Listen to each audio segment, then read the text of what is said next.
ሰላም ጤና ይስጥልኝ እንደምንላችኋል ውድ ተመልካቾቻችን ከአባይ ቴሌቪዥን የሚተላለፍላችሁ የዕለተ ማክሰኞ ታህሳስ 28 ቀን 2018 ዜና ላፍታ የመረጃ ሰዓታችን ተጀምሯል።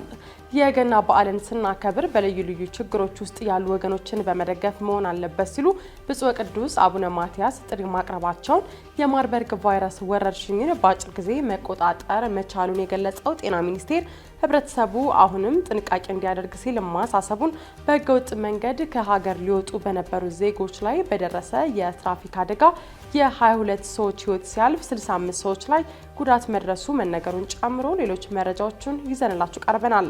ዜናዎችን እየመራው ሀና ፍስሐ ከእናንተ ጋር ቆይታ አደርጋለሁ። አብራችሁ ቆዩ። የገና በዓልን ስናከብር በልዩ ልዩ ችግሮች ውስጥ ያሉ ወገኖችን በመደገፍ መሆን አለበት ሲሉ ብፁዕ ቅዱስ አቡነ ማትያስ ጥሪ ያቀረቡ። የኢትዮጵያ ኦርቶዶክስ ተዋሕዶ ቤተክርስቲያን ብፁዕ ቅዱስ አቡነ ማትያስ ቀዳማዊ ፓትርያርክ ለ2018 ለኢየሱስ ክርስቶስ የልደት በዓል የእንኳን አደረሳችሁ መልእክት ባስተላለፉበት ወቅት ህዝቡ እርስ በርሱ ከመጠፋፋቱ ወጥቶ ወደ ልቦናው እንዲመለስና በውይይትም ለችግሮቹ መፍትሄ ማበጀት አለበት ሲሉ ተናግረዋል። ቅዱስነታቸው በመልእክታቸው ከሀገር ውጭ በተለያዩ አህጉር የምትገኙ የሀገራችንን ዳር ድንበር ለመጠበቅና ለማስከበር በየጠረፉ የቆማችሁ በምክንያት በየጸበሉና በየሆስፒታሉ ያላችሁ እንዲሁም የህግ ታራሚዎች ሆናችሁ በማረሚያ ቤት የምትገኙ ኢትዮጵያውያን እንኳን ለ2018 በዓለ ልደቱ በሰላም አደረሳችሁ ሲሉ የመልካም ምኞት መልእክታቸውን አስተላልፈዋል።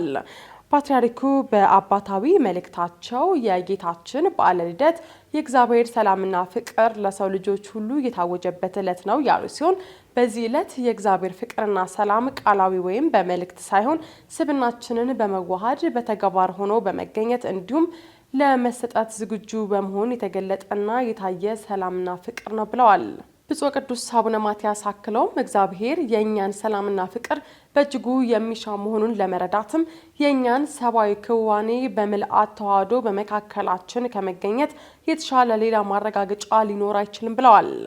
የእግዚአብሔር ፍቃድ እኛ በህይወት በሰላምና በፍቅር እንድንኖርለት ከሆነ የእኛ ግብረ መልስም ከዚሁ የተለየ ሊሆን አይገባም ያሉት ቅዱስነታቸው እኛ ሰዎች እርስ በርስ ለመጠፋፋት መሽቀዳደም የለብንም።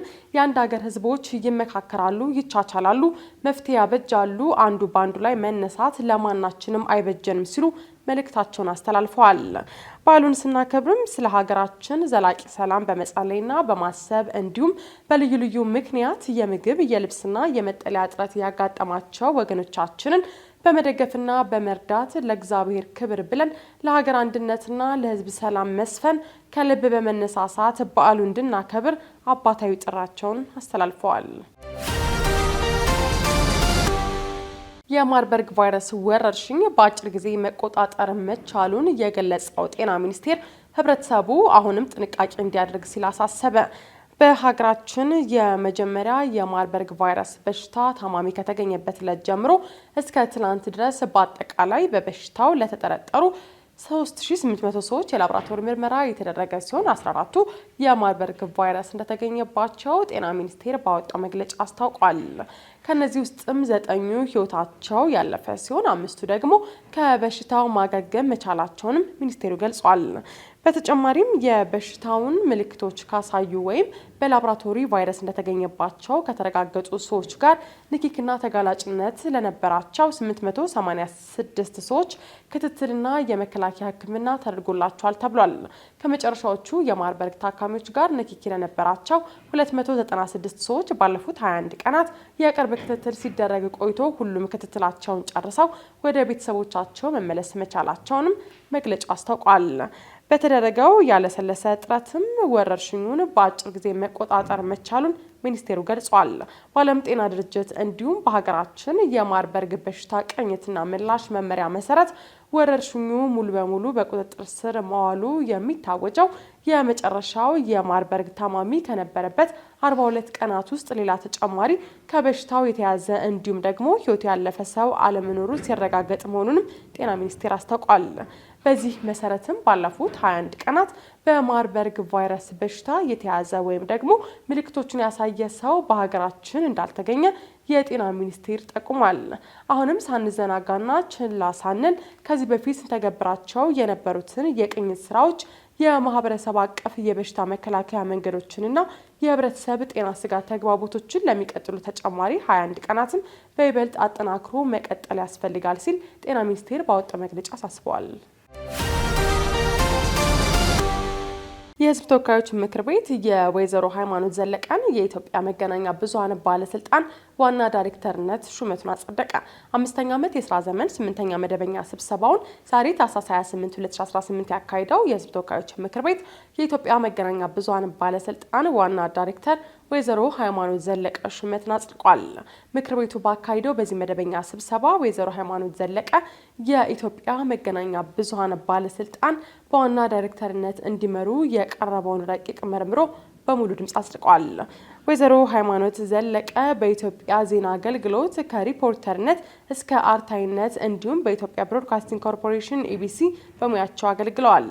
በተጨማሪም በአዲስ አበባ ከተማ አስተዳደር ስራ አስኪያጅ ጽህፈት ቤት በምክትል ቢሮ ኃላፊ ማዕረግ የኮሚኒኬሽን ዘርፍ ኃላፊ በመሆንም ማገልገላቸው ተገልጿል። እንዲሁም በቀድሞ የመንግስት ኮሚኒኬሽን ጉዳዮች ጽህፈት ቤት በመስራትም ሀገራቸውን አገልግለዋል። ዶክተር ሳምሶን መኮንን ባለፉት 12 ወራት የኢትዮጵያ መገናኛ ብዙሃን ባለስልጣን ዋና ዳይሬክተር ሆኖ ማገልገላቸው ይታወቃል።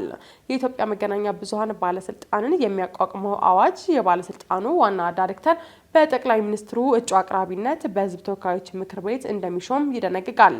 በሌላ በኩል ምክር ቤቱ በፌዴራል ከፍተኛ ፍርድ ቤት የሚያገለግሉ የ34 እጩ ዳኞችን ሹመት በአንድ ድምፅ ታቅቦ በአብላጫ ድምፅ አጽድቋል። በህገወጥ መንገድ ከሀገር ሊወጡ በነበሩ ዜጎች ላይ በደረሰ የትራፊክ አደጋ የ22 ሰዎች ህይወት ሲያልፍ 65 ሰዎች ላይ ጉዳት ደረሰ። በአፋር ክልል ሰመራ ከተማ ዛሬ ንጋት 11 ሰዓት አካባቢ በደረሰ የትራፊክ አደጋ የ22 ሰዎች ህይወት ማለፉ ተሰምቷል።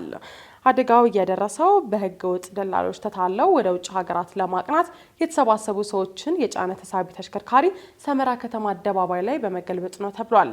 የክልሉ የኮሚኒኬሽን ቢሮ ኃላፊ አቶ መሐመድ አሊ ቢ ኦዶ በተከሰተው አደጋም እስካሁን የ22 ሰዎች ህይወት ማለፉን ለፋና ተናግረዋል። የሟች ቁጥሮች ሊያሻቅብ እንደሚችል የገለጹት አቶ መሐመድ ከሟቾች በተጨማሪም 30 ሰዎች ላይ ከባድና 35 ሰዎች ላይ ደግሞ ቀላል ጉዳት መድረሱን አስረድተዋል። ጉዳት የደረሰባቸው ዜጎችም በድቡሲ ሪፈራል ሆስፒታል ሕክምና እየተደረገላቸው እንደሚገኝም ጠቁመዋል።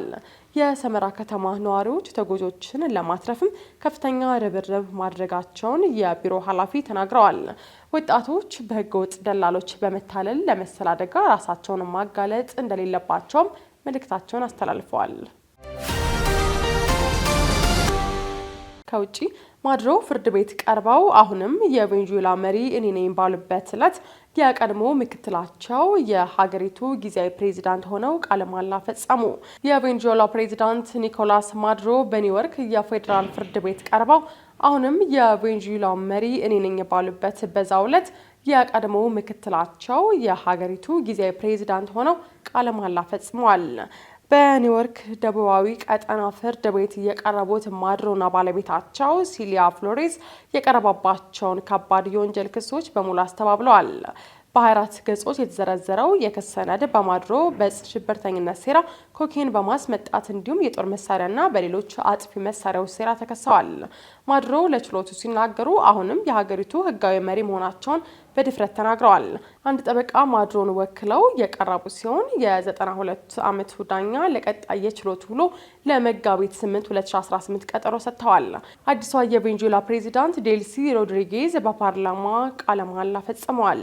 ሮድሪጌዝ ማዱሮ በአሜሪካ ኃይሎች መያዛቸውን ታፍኖ መወሰድ ሲሉ የገለጹት ሲሆን ሀገሪቱን ለማረጋጋትም ቃል ገብተዋል። ይሁን እንጂ ፕሬዚዳንት ዶናልድ ትራምፕ አዲሷ መሪ ትክክለኛውን ነገር የማታደርግ ከሆነ ከማድሮ የላቀ ዋጋ ትከፍላለች ሲሉ ጠንካራ ማስጠንቀቂያ ሰጥተዋል። የተባበሩት መንግስታት ድርጅት የጸጥታው ምክር ቤት በጉዳዩ ላይ አስቸኳይ ስብሰባ አድርጓል። በመንግስታቱ ድርጅት የቬንዙዌላ አምባሳደር የሆኑት ሳሙኤል ሞንካዳ ሀገራቸው ህጋዊ ያልሆነ የወታደራዊ ጥቃት ሰለባ መሆኗን ተናግረዋል። የአሜሪካው አምባሳደር ማይክ ዋልትዝ አሜሪካ ከህግ ለመሸሽ እየሞከረ ያለ ግለሰብን ይዛ ለፍርድ አቅርባለች ብለዋል።